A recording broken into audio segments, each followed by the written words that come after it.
Hello दोस्तों, आप सभी को मेरी तरफ से जय भीम, नमो बुद्धाय, जय संविधान। हमारे परम पूज्य बाबा साहब ने, भीमराव अंबेडकर जी ने कहा है कि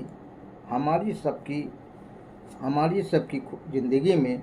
जो रोशनी, जो खुशी मिल रही है, वो इसलिए मिल रही है क्योंकि किसी ने भूखे पेट रहकर बिना खाए पिए रात रात भर जाकर अपने समाज को जगाने, उनके हक और अधिकारों को दिलाने के लिए अंधेरे में बैठकर हम सब की ज़िंदगी को सुधारने के लिए समानता, भाईचारा और सभी के अधिकारों को सुरक्षा देने के लिए भविष्य लिख रहे थे। बाबा साहब ने ये भी कहा कि यदि आप लोग शिक्षित नहीं बनोगे, किताबें नहीं पढ़ोगे, तो ये कैसे जान सकोगे कि हम सबको किस महामानव ने सभी प्रकार के अधिकार दिए हैं और किन किन लोगों ने हमारे अधिकारों को छीन लिया है, हमें हमारे अधिकारों से वंचित कर दिया है। आगे बाबा साहब ने हमें ये भी बताया कि जब तक समाज में ऊंच नीच, छोटा बड़ा, शिक्षित अशिक्षित, जात पात, छुआछूत का भेदभाव बना रहेगा, तब तक इस देश